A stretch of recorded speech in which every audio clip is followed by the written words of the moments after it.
What's up, guys? So, for you guys today, I'll be talking about the different pros and cons when it comes to doing 30-day programs or those 30-day workouts that you see online, whether it be a 30-day push up program, 30-day full body, 30-day squat program, 30-day HIIT program, whatever it is. We're going to be talking about the different pros and cons, the good things and the bad things about these programs. And for today, I will be starting out on what the cons are, and I only have two main ones. The first negative thing that I want to bring up to you guys is that these programs are normally not periodized. What do I mean by periodized? Well, it's a fancy term that us personal trainers use. It's in the personal trainer lingo.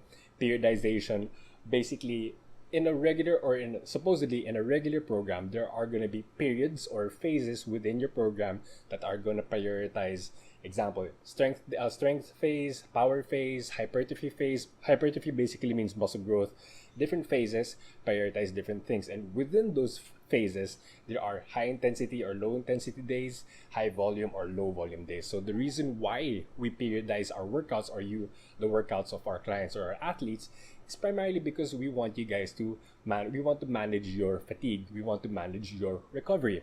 Because if we were to make you guys work out like 110% every single workout, you guys are just gonna get injured in the long run. And this is what you would normally see when it comes to these 30-day programs. Almost every single day in those 30 days, from day 1 to day 30, normally from what I've observed online when I just searched 30-day program, a lot of these days are pretty high intensity or high volume already from the get-go, and you're gonna try to maintain that every single day for 30 days. And that's a huge con because that's really going to impair on your recovery, or that's going to possibly injure you just because you can't recover. And and you should be aware of this already, recovery is super duper important when it comes to anyone's workout, whether it be an athlete or somebody extremely new to working out. You can only what's the term, what's the phrase, you can only progress as much as you can recover, because no matter how hard you train, if you don't recover as much as you train, you're not gonna progress. You're just gonna burn yourself out. So that's the first con, and it's actually a pretty big one. The second negative thing about 30-day challenges is that they do not consider your individual skill or your individual background. So example, I'll use the example of a squat program, a 30-day squat program. It's assuming, and I've seen some videos about it, it's assuming that you can squat. Period. That's actually it. It's assuming that you can squat. Believe it or not, there are a lot of people that cannot squat. And I'm not talking about, like ass to grass squat. I'm just talking about generally squatting. Some people literally do not have the ability to squat. And there are also, another case would be the 30-day push-up challenges. It's assuming that you can already do the number of push-ups it's going to say. And normally, again, this is just an example of something that I researched, is that in a 30-day push-up program, it's going to make you go on like a pyramid or a ladder scheme, where in day 1, you're going to do 1 push-up. Day 2, you're going to do 2. And that pattern is going to go up to like day 15, do 15. Day 30, do 30. That's just not how it works. I mean, in essence, in theory, it sounds like, okay, I can probably increase 1 rep every single day, but that's not the case. Some people can, most people cannot.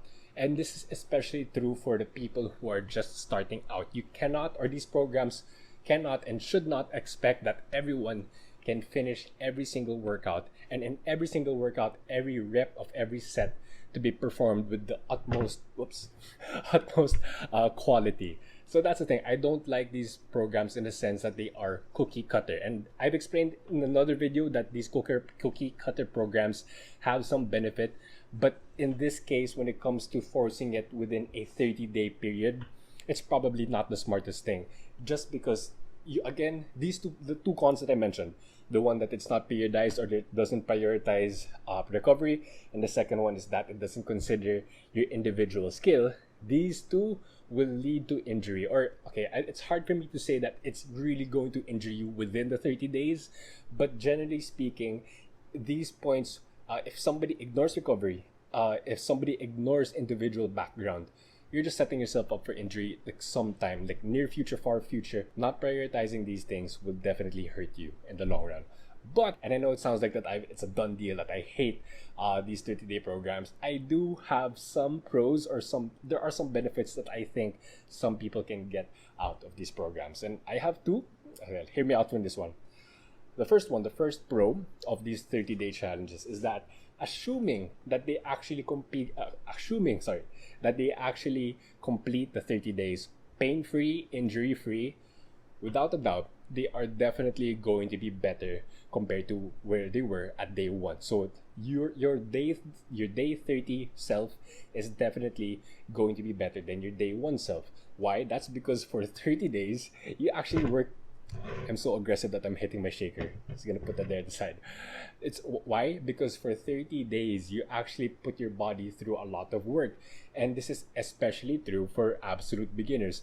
If for the months or the years prior to that day one in this challenge you weren't doing anything, like the most you did was walk in and out of your house going to and from the office or to the grocery, and then you do a 30-day challenge, you're definitely going to be better. You probably went through a lot, because it's hard to go through such a challenging challenge for 30 days straight, coming from absolutely nothing. But if you're actually able to come out of it pain-free, injury-free, you're probably gonna have better push-ups. I'm not gonna say that you're gonna have perfect push-ups, but it's probably better.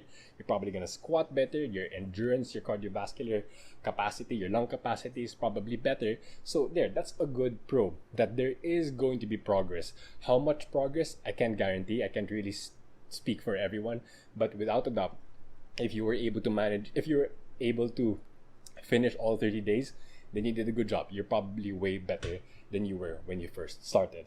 And the second thing, it's not as big as the first pro, but the second thing is that it gives people a sense of having a goal, like to be able to tell yourself that, okay, I'm at day one, I want to finish all 30 days. The reason why I find this such a good pro, or such a good benefit that people can get from doing these challenges, is because some people, actually a lot of people, when they go work out, when they go to the gym, they just go aimlessly. They just go to the gym and like, okay, I'll just probably do this today. I'll probably do this workout, etc. Or even if you're gonna do it at home, some people just look for random workouts online, whether that be on YouTube, Instagram, wherever. They just search for a random one. The pro that these people will get when it comes to picking a 30-day program over picking random workouts is that there really is a sense of progression. Again, how much progression, I'm not absolutely sure, because different programs have different progression schemes. But nonetheless, it's really nice for somebody to actually commit to a goal for the first time in their lives, maybe. And I'm not saying that in a negative thing, but I've met and I've seen and observed a lot of people that when they do their workouts aimlessly, they normally, most cases, they fail. And that's just being obvious. That's just being 100% honest. Instead, or comparing to these 30-day challenge people, they normally actually get a lot of progress from it. Again, how much progress? It's very individual to each one, but it's still going to be good no matter what. That's why I really like the fact that even though there are two major cons, there are two major pros when it comes to doing 30-day workouts. But then, if you're gonna ask me, okay, so I have two pros and two cons, will I suggest people to do these 30-day programs? I would suggest, my number one suggestion is to always either educate yourself to be able to train yourself a lot better, or the better one, actually, to be honest, is to get a coach, whether that be in person or online. You have to get someone who already knows more than you to guide you moving forward. But of course, not everyone has the resources to be able to hire somebody to guide you. If that's the case, you can just always educate yourself. Go online, look for a free educational course if you're able to find something. Then of course that's gonna be the best one. But would I recommend it to most people? Yes, if you're lazy to educate yourself, and I don't mean that in a mean way, because there's some people that really just don't have a lot of time. But I would recommend it to people just once. Try to really get into the habit of working out almost daily, or like daily, just to really make sure that living an active lifestyle finally becomes a part of your lifestyle. Okay, that's one thing I want people to really realize that working out, being active, it's really a big part of life. I mean, we are human beings, not to sound so like philosophical, whatever. Use your bodies. I mean, it's important to use your minds, take care of your heart, etc. But take care of your bodies, man. And if doing a 30-day program gives you a sense of having a goal or sense of direction moving forward, and hopefully after those 30 days you are going to be a bit more driven to learn more about fitness, to learn more about nutrition, then by all means go do it. Might not be the best option, but if it helps you on a sense of direction kind of sense, then by all means do it. That's my recommendation. Do it if you just want to have a sense of direction.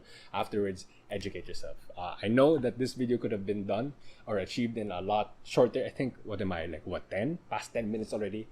Hope you guys enjoyed. Like it, please. I guess like the video, subscribe to the channel. See you in the next one.